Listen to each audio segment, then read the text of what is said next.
Everyone, मैं हूँ बीना और आपका टेंगी किचन में स्वागत है। आइए आज हम बनाएंगे आइसक्रीम। आइसक्रीम बच्चों का ऑल टाइम फेवरेट रहता है। अक्सर आइसक्रीम को हम हेवी क्रीम या व्हिप क्रीम से बनाते हैं, पर आज हम आइसक्रीम को GMS और CMS पाउडर से बनाएंगे, जिसमें क्रीम है वो काफ़ी कम लगती है और ये खाने में बिल्कुल बाजार जैसी टेस्टी बनती है। आज हम आइसक्रीम का बेस बनाएंगे। सबसे पहले हम वेनिला आइसक्रीम बनाएंगे और फिर वेनिला आइसक्रीम से हम ओरियो आइसक्रीम बनाएंगे।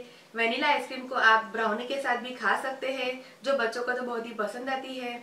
अगर आपको मेरा वीडियो पसंद आए तो आप मेरे वीडियो को लाइक कीजिए, कमेंट कीजिए, ज़्यादा से ज़्यादा शेयर कीजिए और मेरे चैनल को सब्सक्राइब कीजिए। अगर आपको कोई भी नई रेसिपी जानना हो तो आप मुझे कमेंट में लिखिए।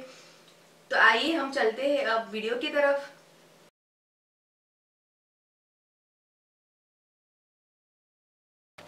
आइसक्रीम बनाने के लिए मैंने यहाँ पे आधा लीटर दूध मैंने फुल फैट का इस्तेमाल किया हुआ है। फुल फैट से आइसक्रीम है वो काफ़ी क्रीमी और अच्छी बनती है, पूरी मार्केट जैसी बनती है। 8 बड़ा चम्मच शक्कर, 3/4 कप क्रीम आप फ्रेश इस्तेमाल करें। अगर आप घर की इस्तेमाल करें तो भी फ्रेश क्रीम इस्तेमाल करें। मैंने यहाँ पे घर की क्रीम ली हुई है, फ्रेश क्रीम ली हुई है। थोड़ा सा वनीला एसेंस, 1 बड़ा चम्मच कॉर्नफ्लोर, 1 बड़ा चम्मच GMS पाउडर, 1/4 छोटा चम्मच CMC पाउडर। कुछ मैंने पिस्ता 5 से 6 जिसे मैंने काट के लिया हुआ है और एक ओरियो बिस्किट। तो आइए हम आइसक्रीम बनाना शुरू करते हैं। दूध को मैंने थैली में से निकाल के एक बड़े बर्तन में निकाला हुआ है और छोटे कटोरी में मैंने 1/4 कप जितना दूध अलग से लिया हुआ है। तो आइए अब हम बड़ा बर्तन वाले दूध को हम गैस के ऊपर गर्म करने के लिए रख देंगे। दूध को मैंने गैस के ऊपर गर्म करने के लिए रख दिया है। गैस का फ्लेम मैंने हाई रखा है। जब तक दूध में बॉयल आता है तब तक हम अलग रखा हुआ दूध में ड्राई इंग्रेडिएंट्स मिला देंगे। ध्यान रहे कि दूध है वो उबल ना जाए।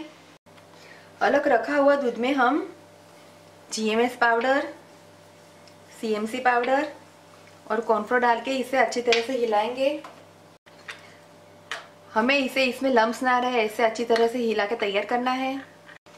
देखिए मैंने इसे अच्छी तरह से हिला दिया है। ये पहले से काफ़ी थिक हो गया है। दूध में GMS और CMC पाउडर डालने से इसका वॉल्यूम हमें काफ़ी बढ़ जाता है। दूध में बॉईल आ गया है। हमने तैयार किया हुआ ड्राई इंग्रेडिएंट्स वाला मिक्सर इसमें डाल देंगे और इसे हम तुरंत हिलाएंगे ताकि इसमें लम्स ना बने। हमें इसमें लम्स नहीं चाहिए क्योंकि कॉर्नफ्लोर डालने से इसमें तुरंत ही लम्स बनने शुरू हो जाते हैं। तो इसे हमें लगातार हिलाता रहना है और गैस का फ्लेम हम स्लो करेंगे। जब तक दूध में बॉईल ना आए तब तक इसे हम कंटिन्यूस हिलाते रहेंगे। दूध में उबाल आना शुरू हो गया है। इसमें लम्स बिल्कुल नहीं पड़े हैं। अब इसमें हम शक्कर डालेंगे और इसे अच्छी तरह से हिला देंगे और शक्कर डालने के बाद हम इसे 10 मिनट तक अच्छी तरह से बॉईल करेंगे। बेस बनके तैयार है। गैस का फ्लेम हम बंद करेंगे और बेस को चेक करने के लिए हम बेस को चम्मच में लेके देखिए चम्मच के ऊपर ये बेस की पूरी कोटिंग हो रही है। दूध है वो चम्मच के ऊपर चिपक रहा है तो बेस है वो बनके तैयार है। बेस को हम पूरा रूम टेम्परेचर तक आने तक इसे हम ठंडा होने के लिए छोड़ देंगे। बेस है वो अच्छी तरह से ठंडा हो गया है, पूरा रूम टेम्परेचर के ऊपर आ गया है। अब इसे हम एयर टाइट कंटेनर में इसे हम डाल के फ्रीज़र में 5 से 6 घंटे के लिए रख देंगे। अगर आप चाहे तो एल्यूमिनियम का डब्बा भी इस्तेमाल कर सकते हैं।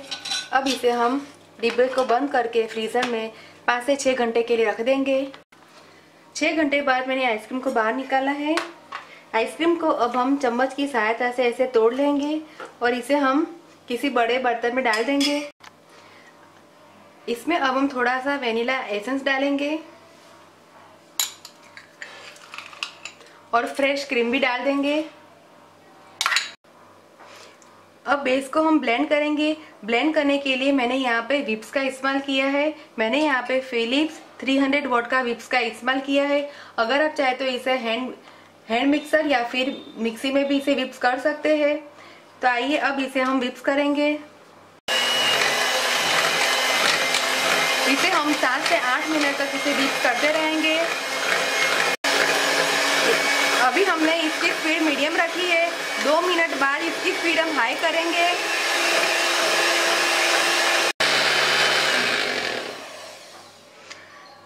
बेस है वो विप्स होके तैयार है। आप देख रहे हैं बेस है वो काफी वॉल्यूम में काफी बढ़ गया है और ये पूरा क्रीमी जैसा फ्लफी जैसा मिश्रण बनके तैयार हो गया है।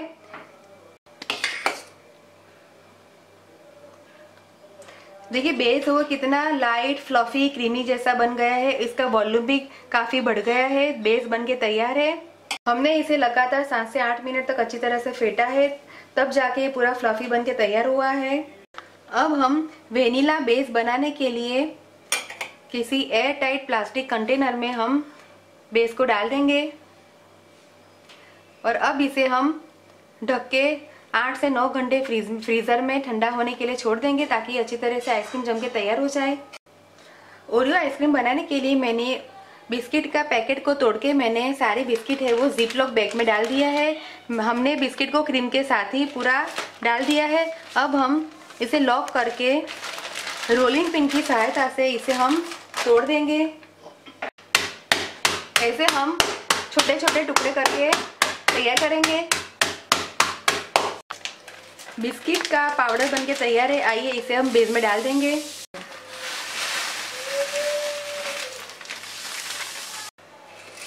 इसे अच्छी तरह से हिला देंगे।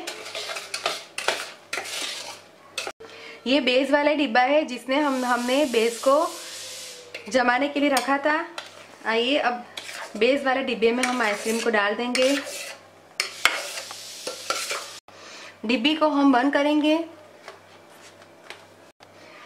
देखिए बेस है वो हमने इस डब्बे में हमने बेस को जमाया था, तो 2 आइसक्रीम है वो पूरी डबल बन के तैयार हुई है।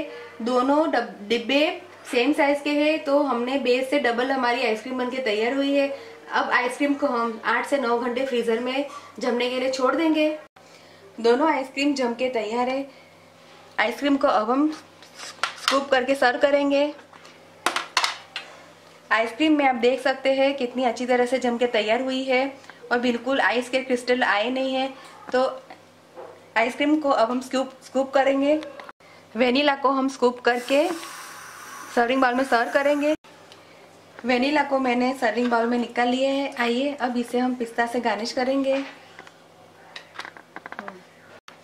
ओरियो आइसक्रीम को भी मैंने सर्विंग बाउल में निकाल लिया है। ओरियो आइसक्रीम और वेनिला आइसक्रीम दोनों बन के तैयार है। आप इस दोनों आइसक्रीम को घर पे जरूर ट्राई कीजिए। गर्मी के मौसम में बच्चों को तो बहुत ही पसंद आएगा। वेनिला बेस और ओरियो बिस्किट आइसक्रीम बनके तैयार है। बिल्कुल बाजार जैसी आइसक्रीम बनी है। इसमें बिल्कुल भी आइस के क्यूब नहीं आए हैं। तो आप इस रेसिपी को घर पे जरूर ट्राई कीजिए और फिर मेरे चैनल को सब्सक्राइब कीजिए। दोबारा हम फिर मिलेंगे। तब तक के लिए थैंक यू, बाय।